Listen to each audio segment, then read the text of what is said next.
Are you working harder than ever to grow your business, but you just keep hitting a brick wall and can't get where you want to go? After coaching hundreds of entrepreneurs, I kept seeing the same 3 mistakes come up over and over again. And if you're feeling stuck, chances are that you are making at least one of these crucial mistakes. But don't worry, on today's video, I'm gonna share exactly what those mistakes are, and I'm gonna show you how to avoid those pitfalls or fix them fast so that you can create an amazing business that's predictable, profitable, and fun. Mistake number 1, and this comes from my own experience. When I first started building a team and hiring people, every time they would come to me with a problem or an issue or a challenge, my first thought was always, let me handle that, let me take care of it, let me fix it, let me do it. If you've ever done that before, then this is the first mistake with growing and scaling a business. And the mistake is not fully trusting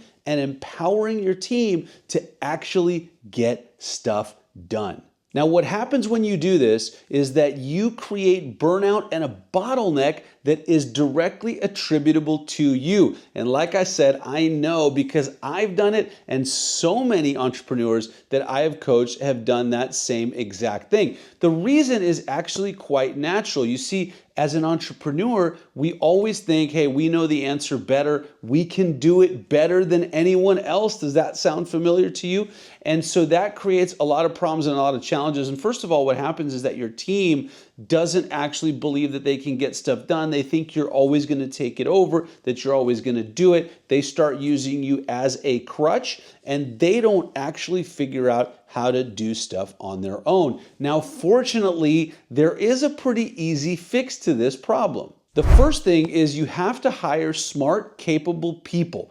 That comes out in the interview process and also how you train them and how you work with them down the line. The second thing, of course, is that you have to actually empower them and trust them to do their jobs. Let me give you an example of this. When you give someone a task, what you really want to do is you want to actually tell them that you are empowering them to get the result that you have laid out for them. And then you got to trust them to do it. Now, does that mean that you're not involved? No, not at all. They can come to you with strategic questions. You can answer them. You should be having either daily or weekly huddles with your team members to make sure you're going over all of this stuff. But at the end of the day, you have to have people on your team that can, for lack of a better word, get shit done without you and without your direct involvement. Otherwise, your business is never going to scale to the level that it should. All right, so if you are experiencing this problem, if you're the bottleneck, if things are always flowing through you to get done, what I want you to do is grab that pad of paper, grab that pen or your phone, and write down one thing that you can fully delegate to a team member. I'm going to give you another example of this. As part of our business, we send out a weekly email newsletter. When we first started doing this, I had my marketing manager, Amelia, send me the draft of the email every single week. I would review it, and then she would send it out. The problem we kept running into was that I never had time to review it, or I would forget. And so Friday would come, we need to send out this email newsletter, and guess what? I haven't reviewed it, so she's chasing me down. Finally, I said, Amelia, you know how to do this newsletter. You're doing a great job. Just go ahead and send it out. Stop sending it to me for approval. You're doing awesome. She started sending it out. I never look at the email newsletter again. And guess what? It goes out. She does a great job. We get great responses. People love it. Well, let me know if you like it. And if you don't get it, make sure you subscribe to it down below. And so that's a process that now fully functions without me. So I want to challenge you to do that right now. Check out your business, see where the bottlenecks are with you, and then meet with your team and empower them to take those tasks over fully. And if you don't have the right people, then that's something to take a look at. Are you stressed out juggling? Oh, shoot, I really can't juggle. Now my dog's gonna grab all of it. Okay, listen, this video is brought to you by All-Star VAs. Are you stressed out juggling your calendar, your email, all of the tasks you have to do, plus your personal life. Look, if that's you, I have a solution for you. My team of all-star virtual assistants helps me do all of those things so that I can do the stuff that I love doing. And we can install an all-star virtual assistant for you in your business, whether that's an executive assistant, a social media manager to blow up all your accounts, a marketing manager, an inside sales associate, a customer care manager, and plenty of other positions starting as low as $4 an hour. All you gotta do is go to allstarvas.com, book a call with our team. We'll tell you all about the program and see if it's a fit for you. All right, back to the video. Which leads me right into mistake number 2, and this is a huge one that many entrepreneurs suffer from. So I used to coach a real estate agent, and the real estate agent had employees. And when he went over his day with me, it was basically him reviewing everything that these employees were doing, and it wasn't a matter of not trusting them as mistake number 1, but it was a matter of micromanaging every single item. I mean, he was reviewing the details of everything, giving hundreds of comments and all of this stuff to every little thing that these employees were doing. And what will happen is micromanaging and overseeing every single thing is not leadership. It's more of management, which is a more traditional approach. And we want to get away from that traditional approach and move from management to leadership. Now, you might be thinking, what's the problem with management? Hey, if I manage my people, tell them exactly what to do, everything will be fine.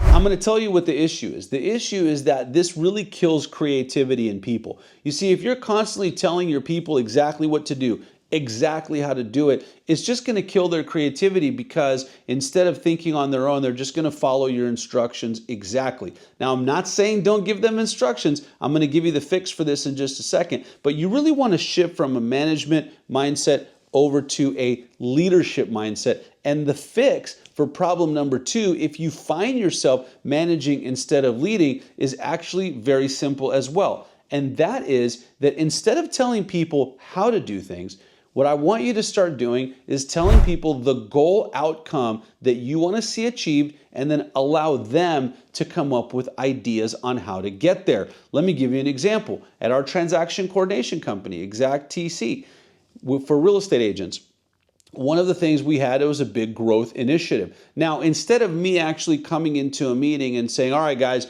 we need to double our business in 6 months, and here's how we're going to do it, and I want you to do this, and I want you to do that. No, it's not what I did, because that would have completely killed the vibe of what we're doing. Instead, what I said is, guys, we have a goal. We're doing this number of transactions right now, and I have a goal of helping this many more agents, and I want to grow to this. What do you guys suggest we do to get there? And everyone had an opportunity to talk about their suggestions, and then we actually masterminded as a group and talked about which one of these do we like. We established priority, and we started implementing those things, and guess what happened? The business started to grow. People on the team, our team members, felt a huge sense of ownership because they were the ones that came up with the ideas. And then on top of that, after that happened, we talked about how are we going to implement this? Who's going to be in charge? And so when you shift from that management mindset to a leadership mindset, and you allow your team members to actually come up with the process or the idea of how to do things, they take ownership, they become creative. And when you do that, you actually get much better results, and you get people that have a much more vested interest in that outcome and in the process because they helped come up with it. And one last thing on this is that I want you to make sure that you allow your people to make mistakes. You know, my son played on a basketball team last year where I noticed the coach would pull a guy out every time he made a mistake. So, you know, the guy was missed a shot or missed a rebound or didn't get back on a defensive assignment, and the coach would pull him out right away. That is a huge mistake, because the message that sends is that if you make a small mistake, you're done. So what does that encourage? That encourages players on your team, employees on your team, to never take risks, never take chances, and really play it safely because they don't want to be pulled out of the game. And so with you, make sure that you're really encouraging your players, your team members, to think creatively, to create new ideas. And if they make a mistake, if something doesn't work, that's okay. That's going to happen. And that's going to allow your team members to soar to new heights. And that leads me to mistake number 3, and this might be perhaps the biggest mistake of all. And I want to give you a reference because I'm a sports guy to sports, and I'm going to go back to Michael Jordan. Michael Jordan, when you talk to him, really credits a lot of his success to one guy and one system. And if you've seen The Last Dance, if you're a sports person, or you followed the Bulls and Michael Jordan, you know that that guy is Phil Jackson. The system is the triangle offense. When Michael Jordan first came into the league, he was a shoot first, one-on-one kind of guy, wanted to average the most amount of points. And Phil Jackson came in a couple years later and showed him that that is not a way to win championships. It's a way to be an individual player and win scoring titles. And so mistake number 3 is really trying to do everything on your own, not having a mentor, a coach, or a community. And you know, I've been guilty of this many times. As entrepreneurs, a lot of times we think we can figure it out, we can do it ourselves, and we don't engage a coach or a mentor, we don't join a community because we think we can do it all on our own. And that is a huge mistake. You know, success leaves clues, as one of my mentors used to say.